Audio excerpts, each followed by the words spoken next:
गुप्त नवरात्रि से पहले पड़ती है आषाढ़ी अमावस्या। 25 जून 2025 को है अमावस और 26 जून 2025 को है गुप्त नवरात्रि।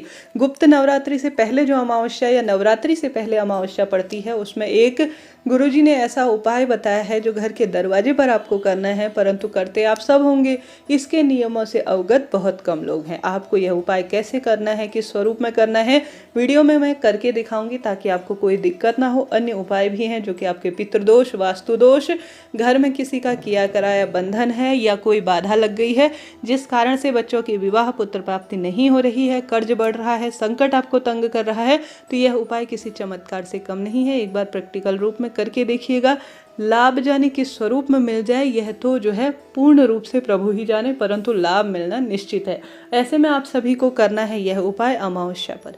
अब अमावस्या की रात को आप रख सकते हैं या पूरे दिन भर में भी रखकर रात्रि भर आप रखिएगा। इससे देवी मैया और महादेव दोनों की कृपा मिलती है। आप सभी को भरनी है एक कटोरी में चावल। चावल खंडित ना हो, पूर्ण चावल हो, इस बात का ध्यान रखिए। इस उपाय में आप भीमसेनी कपूर का इस्तेमाल करते हैं तो यह लाख गुना फल देने वाला होता है, क्योंकि उसमें अलग ही शक्ति होती है। नहीं तो सामान्य जैसा भी कपूर है अति उत्तम है, वह ले लीजिए। पीले चावल नहीं, जैसा स्क्रीन पर आप देख पा रहे हैं, सामान्य चावल भी चलेंगे। मेरी तो जो घर पर आदत है हम सभी की जो है, थोड़ा सा हम हल्दी वगैरह मिला के रखते हैं, शुभता के रूप में भी देखे जाते हैं और साथ ही इससे चावल कभी भी खराब नहीं होते। तो आपकी इच्छा है, आप चाहें तो इसमें जो है चावल रख सकते हैं, नहीं तो सामान्य रूप से ले सकते हैं। कहने का अर्थ है पीले। आप सामान्य चावल लीजिए और कपूर रख लीजिए इसके ऊपर। अब इसे जो है आप पूरे दिन भर, जैसे अमावस्या 25 तारीख की है तो सुबह से लेकर पूरी रात्रि तक 26 तारीख की सुबह तक आप रख सकते हैं, नहीं तो अमावस्या की पूरी रात भी आप रख सकते हैं। जब भी वीडियो मिले तभी आप रख लीजिएगा। अब इसे रखना कहाँ है? अपने घर के दरवाजे पर। अब बिल्कुल बाहर की तरफ रखेंगे, जो घर के बिल्कुल बाहर का गेट होता है, तो वहाँ से कोई भी इसे उठाकर ले जाएगा, या चींटी, चिड़िया, कबूतर, रात्रि में जो भी जीव जंतु हैं या आपकी जो कटोरी है उसे कोई भी ले जा लेगा। तो ऐसी स्थिति में आपको जो है इसे रखना है अपने घर के दरवाजे पर, ठीक है। अब रखना कहाँ है? अपने हाथ के दाहिनी ओर। कभी भी आप जो है उल्टे हाथ की तरफ कोई भी चीज़ ना रखें। जब आप कोई उपाय करते हैं आपको दाहिने हाथ की तरफ एक कटोरी स्टील की ले सकते हैं, तांबे, पीतल की, जैसी भी कटोरी है, नई पुरानी, बस साफ सुथरी हो। आपको पितृ देवता का ध्यान करना है, इष्ट देवता का ध्यान करें और आज की तिथि का स्मरण करें। अपने घर पर से जो परेशानी है वह मिट जाए, ऐसी प्रार्थना। देवी मैया का ध्यान करें और इस जो है कटोरी में आपको चावल एक या जो 2 कपूर जितने भी रखे हैं उन्हें आप जला दीजिए। दाहिनी तरफ, अपने हाथ के दाहिनी तरफ आपको इसे जलाकर छोड़ देना है, ठीक है। छोड़ने के बाद आप सभी को रात्रि को भी जला सकते हैं, चावल कपूर रखकर दूसरे दिन सुबह नवरात्रि की भी जला सकते हैं, कोई दिक्कत नहीं। इसे आप सभी को चाहे तो घर में घुमाएं, नहीं तो कोई दिक्कत नहीं। इसे किसी पवित्र पेड़, चाहे तो पीपल, बड़, आंवला, कोई भी पवित्र पेड़ है वहाँ पर आप सभी छोड़कर आ जाइए, ठीक है। आप देख पा रहे होंगे किस तरह से आपको करना है, मैं करके दिखा रही हूँ स्वयं, ताकि आपको कोई भी दिक्कत ना हो। किसी भी पेड़ के नीचे आप इसे छोड़कर आ जाइए। निश्चित रूप से जिस कामना के तहत 1 रुपया भी खर्च नहीं होना, चावल का संबंध चंद्रमा से है, कपूर का संबंध हारी बीमारी दूर करने से है, ऐसी स्थिति में यह उपाय सिद्धता के रूप में जाना जाता है। तो इस कपूर और चावल को आप छोड़कर आ जाइए, ठीक है। कोई भी संशय, कष्ट, पीड़ा हो, आप कहीं अटक रहे हो, आपका अपना चैनल है, आपका जो है पूर्ण रूप से पूछने का अधिकार है, आप पूछ सकते हैं। वीडियो पर नए हैं तो लाइक, शेयर, सब्सक्राइब करना न भूलें। अब यह हो गया पहला उपाय। दूसरा उपाय, एक पीपल का पत्ता 100 ब्राह्मणों की साक्षी कराता है, ऐसा गुरुदेव कहते हैं। तो आपको उपाय करने के लिए लेना है एक पीपल का पत्ता। यह उपाय आप नौकरी, विवाह, रोग, कर्ज, दुख, दरिद्रता के अंत के लिए ले सकते हैं। पीपल जो है वह पितृ देवताओं के भी वास के रूप में और देवी देवताओं के लिए भी जाना जाता है। तो आप सभी को इसके साथ लेना है चंदन। आप जानते होंगे चंदन हर स्वरूप में जो है पितृ देवता को पसंद है और देवी देवताओं को भी काफ़ी प्रिय है। तो चंदन आप ले लीजिए, पीला चंदन, और साथ ही पीपल का एक पत्ता ले लीजिए। अब आप सभी के घर पर जो भी सदस्य परेशान है, जैसे विवाह नहीं हो रहा है, पुत्र की प्राप्ति के लिए दिक्कत है, कर्ज बढ़ गया है, ट्रांसफ़र काफ़ी है, संतान की प्राप्ति के लिए परेशान है, और हर स्वरूप में जो है आपके घर पर वास्तु दोष, पितृदोष है या कोई भी दिक्कत है जिस कारण से आपके काम नहीं बन पा रहे हैं, उसी कार्य की सिद्धि के लिए आप कर सकते हैं। एक पीपल का पत्ता 100 ब्राह्मणों की साक्षी कराता है। तो जल के लोटे में, ठीक है, जल के लोटे में पीपल का पत्ता डालिए और उसमें एक चुटकी चंदन डाल दीजिए। अपने हाथ से निकालिए चंदन या घिस लीजिए और उसमें ही आप डाल दीजिए। दीजिए। ठीक है, अब आप सभी को रोग मुक्ति के लिए यह उपाय सिद्ध माना जाता है।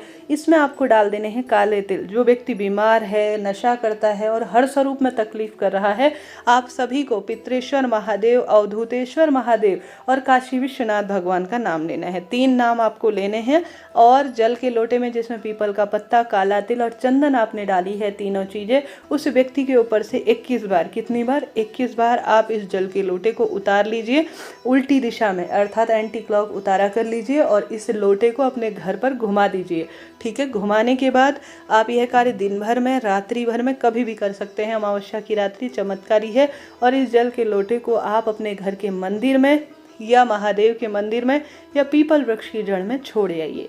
एक जो जल तत्व होता है वह अग्नि तत्व और वायु तत्व को बैलेंस करने का कार्य करता है। आप सब जानते होंगे, काले तिल हर स्वरूप में पितृ से संबंध रखते हैं। पीपल का पत्ता अपने आप में सभी दुख तकलीफ दूर करने वाला होता है। तो एक जल के लोटे में काले तिल, पीपल के पत्ते और एक पीपल का पत्ता और चंदन डालकर आप सभी को इसे घर में घुमाना है। 21 बार जो व्यक्ति परेशान है उसके ऊपर से उतारा करना है और छोड़ देना है पीपल पेड़ के नीचे या स्वयंभू के शिवलिंग पर। स्वयंभू विष जो है धारक है, विष का प्याला वह ग्रहण करते हैं। आपके जीवन के भी जो विष है, जो कष्ट है, जो तकलीफ है, जो बात है, उसे वह हर लेंगे और आपके जीवन में निरंतर खुशियों की बरसात करेंगे। निश्चित रूप से यह कार्य कीजिएगा, लाभ होगा। 2 उपाय मैंने आपको बहुत अच्छे बताए हैं, इनमें से एक उपाय चुनें और अपने जीवन में खुशियों की बरसात करें।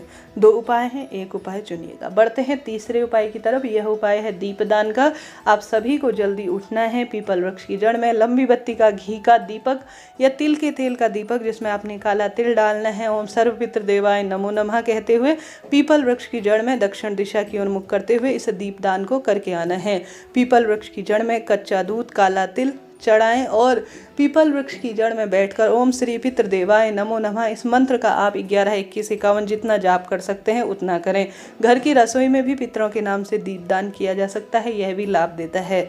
पीपल और घर पर अगर पितरों के नाम से दीपदान करते हैं तो पितृ प्रसन्न होते हैं। गौ माता को मीठा रखकर सोमक पितृ का नाम लेकर रोटी जरूर खिलाएं। पितृ देवताओं का ध्यान करते हुए जल के लोटे में काला तिल, गंगा जल, कच्चा दूध और तुलसी पत्र रखकर ओम श्री पितृ देवाय नमो नमः कहते हुए आप सभी को आवश्यक रूप से जल समर्पित करना चाहिए। ऐसा करने से भी भारी से भारी पितृदोष मिट जाता है। शारीरिक, मानसिक, आर्थिक कष्ट, पीड़ा, जो तकलीफ आपके जीवन को तंग कर रही है उसका निदान भी हो जाता है। तो पितरों के निमित्त आप अन्नदान जरूर कीजिएगा। अब आपको अन्नदान में गौ माता को रोटी देनी है, ब्राह्मण देवता को भोजन कराना है, स्वान को भी रोटी आप अमावस्या तिथि पर नियम बांध लीजिए, आप जरूर देंगे। इन तीनों के जो है मुख से जो है हमारे पितृ स्वीकार करते हैं भोजन। आपने दीपदान कर दिया, जलदान कर दिया, अन्नदान कर दिया, यह पर्याप्त है पितृदोष दूर करने के लिए। तो यह कार्य आप जरूर करें। इसके अलावा आप पितृ चालीसा, पितृ गायत्री मंत्र का जाप कर सकते हैं। शिवलिंग पर कच्चा दूध, काला तिल, गंगा जल चढ़ाने से पितृ देवताओं को शिवलोक में स्थान मिलता है और अधोगति में गए पितृ तृप्त हो जाते हैं। यह कार्य आप कीजिएगा, लाभ आपको मिलना ही है। आप कमेंट्स में ओम श्री पितृ देवाय नमो नमः लिखना ना भूलें। पितृ देवता प्रसन्न है तो घर में वंश वृद्धि, विवाह, रोग, कर्ज, जिस भी परेशानी के तहत आप जो है तंग हो रहे हैं उनका निदान होता ही है। अपनी तरफ से जितना संभव हो पितरों का अमावस्या तिथि पर अज्ञारी के माध्यम से भोग दीजिए और कोई ना कोई कार्य करने का प्रयत्न कीजिए। पितृ देवता तृप्त हैं तो सब कुछ स्वतः ही मिल जाता है। हर हर महादेव, जय श्री पितृ देवता।